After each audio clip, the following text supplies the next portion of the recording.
Jack Miller, commander of the 1st M60 Tank Platoon, has been tasked with Operation Wolverine. A small enemy mechanized force has been gathering at Target 104 in preparation for an assault on our lines. The 1st M60 Tank Platoon has been tasked with eliminating that and piercing their recon force that is currently guarding or spotting for their lines. We are conducting a combined arms assault. We have artillery on standby, and the German National Army will fall to this assault. If you enjoy military strategy, tactics, and doctrine, and like seeing applied to strategy games, I guarantee this is the channel for you, so make sure you leave a like, comment, and subscribe. Also, this is one of those hidden gems on Steam, since we're doing a hidden gems video series. Currently $29.99, one of the few low-level tank sims currently available. Unfortunately, it is not on console, which is a completely missed market and a completely ignored market. So unfortunately, you guys do still have to play War Thunder. As we move to assault this recon area, or this recon force, we need to be sure to identify any more lethal vehicles that come into our sights. We are expecting BTRs or BRDMs armed with some basic cannons. Maybe they could damage our weapon systems, or maybe they could just do some light armor damage. But we don't really want to give them the opportunity. We continue to crest this hill, looking for hostiles, seeing what we see, and just really reconning this area. As we crest, we do have several platoons. Oh, artillery is ranged for our current position, which is unfortunate. We continue to move through. All right. There's our first target. E delays. Put a round right through the middle. All right. Enemy screen is destroyed. Oh, he's still firing. Move to stop. Gunner's still alive. Move delays. These are high explosive anti-tank rounds that we are currently using, not sabos or anything else.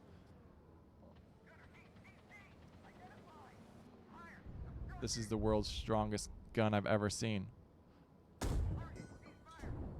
Another round in. It's got to just be going straight through. Unless that was the first one we destroyed. Maybe that's a separate vehicle. All right, bad little reports. Moving, we don't really want to expose our flank. Pulling up the map to identify. That's the expected enemy objective. And target 104 should be to the right or to the left of that. So let's hit shift, turn on our thermals, do a bit of scouting as we crest this hill. I don't really see anyone in that general vicinity. Moving forward, scouting. I don't want to expose ourselves too much, but I just want to be overly careful because we only have 4 of our tanks. We don't want to get absolutely demolished, stumbling into like a really highly contested area. We're well within the range of their vehicles, weapon systems, cannons. T-72s can easily destroy our M60s. All right, backing up. They've identified an enemy tank. Let's hit space to rotate. All right. We do have some vehicles. Looks like it's right there. All right, we've identified the main enemy assault. Let's hit map. God, they got to be like right there, right? Map, zoom in. E delays. We want to take out the main threats right now. We are currently on their flank. High explosive anti-tank. Round out. They begin moving. Another high explosive anti-tank. Turret popped. Another T-72 moving. Lasing. All right, lots of T-72s. Moving right. Scanning. Lasing the next T-72. Haven't been spotted yet. Another round in. Artillery's falling on their position. Absolutely just merciless. BMPs. All right, T-72 identifying us. Moving to lace. Engine destroyed. Target. We traded blows right there. All right, we attrit. Successfully break contact. We need to break contact. Engine powered lost. So what we need to do is we need to execute one of the new maneuvers in this game, and we need to bail out, confirm. We need to switch to our new leader, and we need to break contact. So that's exactly what we're going to do. We bailed out of one of our M60s. We want to preserve them. Artillery's falling on their position. We ourselves are currently under heavy artillery fire. Trying to break contact, reversing really, really slowly. The game's obsessive with having our flank always exposed to the enemy.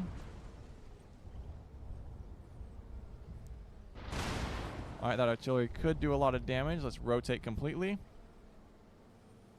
Let's try. I don't really want to expose our flank. I just want to back out over this hillside. Let's hit shift. Back out. Looks like they're operating over there. No one really to see. Was that? No, that was an artillery shell. Continuing to back up, continuing to retreat. We should have broken contact quite enough, turning all the way around now, executing a full 180-degree turn, breaking contact. Now we're moving to our rally. Oh, he just got a direct hit from an artillery. All right, we got to move. We are sighted by that artillery shell. Oh my god, that T-60 was just having a bad day. Maybe it would have been, I don't know if reversing would have been the right maneuver out of that situation. Hopefully they bailed out, but a direct top hit from an artillery shell could be a 105, could be something bigger. It just sucks to lose like an M60 after like breaking contact, especially with how slow we were reversing. So a few new features have been added to Gunner Heat PC. Let's take a look at them real quick. If we switch to the new gun, the M8 550 cal, as you see, it actually has, so we hit C, it has its own sight now. So before it didn't have its sight. There's also a new bailout mechanic that you saw us execute after one of our M60s was destroyed. I'm really hoping they kind of start working on multiplayer. I know they're adding a bunch of features, and it would really be nice to have some infantry animation so you know who you're engaging. So when one of those smaller vehicles, BRDMs, BTRs, bail out, you can tell that they bailed out. Obviously, the hatch does pop, but that's not something that really like notifies the player that they've bailed out. And they should bail out if they come under heavy fire. Why is this? We need to rotate a little bit to the left. If they come under fire from like from a superior firepower, so if a BTR or M113 is engaged by a T-72, M60, things like that, that weapon system or those personnel in that vehicle would technically bail out. They'd become panicked, which makes sense to me. I mean, if you become panicked, you would bail out. So we're just driving to our rally point at this moment in time. I think that was a good little contact. I know a lot of countries are currently looking at using this simulator because it's very low level and easy to pick up and play. And I think that's a really interesting thing I wanted to talk about a little bit, because there are a lot of high level sims like Command Modern Operations, Steel Beast. So using a low level simulator is really interesting to me, because it makes it more challenging, in my opinion, to get like information or data from. So I sustained acceptable casualties. Yeah, well, that last mortar attack really really ruined it for us. So let's just view this AAR while we talk about this. So I think this is a really good representation on why you'd use this as a low-level simulator. You can kind of talk about penetration, how you engage, how you crested this hill, if it was good, if it was bad. I think multiplayer, when multiplayer is added, I could see it being a lot more useful as a low-level simulator for nations. Let's keep going. That's interesting. So that's when we like just shot their gun turret. I'm surprised that was still operational. It kind of went in. That guy just avoided everything. I mean, that was when we were using high explosive anti-tanks. Then he takes a direct shot to the face. Here's our first T-72. I think that's a really good shot from us. How far away were we?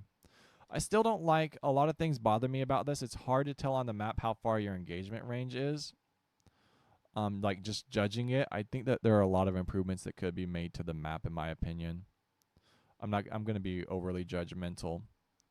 I like, this is a good after action screen, but if you're really going to use like a low level sim, or like really, I think a lot of sims, they really need to start including the feature to be able to like draw on the game. Something like Armor Brigade has, because that's one of the better sims, in my opinion, one of the better sims, just for that ability to like draw and talk about things as you execute and play through is really critical, in my opinion, especially post after action, right? So how big is this force? So we sent a platoon of M60, John Miller. Right, 4 BMPs, 1, 2, 3, 4, 6, 2 platoons of BMPs, 1 platoon of T-72s, actually 1, 2, 3, 4, 5, 6, 2 platoons of T-72s, or just 1 large platoon. Several logistics trucks. I would like to see like fuel trucks or something, right? So we have like a small little attack going. At least the Germans know what logistics are. Here we're using another high explosive anti-tank. A Sabo probably would have been much preferable, but I think we're well with it. We're in like 1,200 meters, so this should be really good. And especially with like that, looks like a good little top attack right through the turret. Hit, glaze, and everything kind of went in and it eliminated them. Another good, easily not, it could have grazed off that frontal armor. Maybe would have penetrated, took out the driver, but taking out the commander was really good for us in this situation. Gun turrets facing the completely wrong direction. Here's a good shot, in my opinion.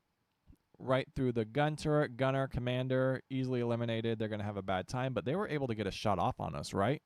So once they got that shot off, it kind of just became like blow for blow, trade for trade. I believe one of the most important things in tank combat is making that first identification, right?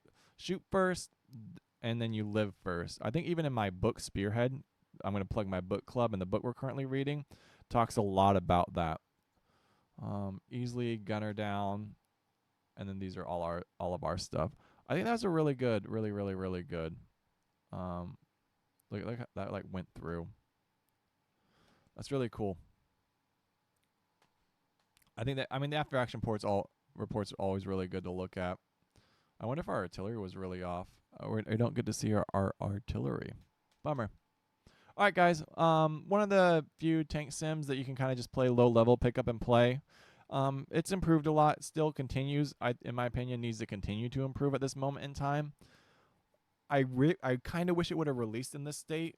I think it's perfectly fair to judge it how it was released versus how it is now. I mean, the game is a year old. It's made a lot of improvements. It still does have its issues. I know I've experienced crashes, things like that. $29.99.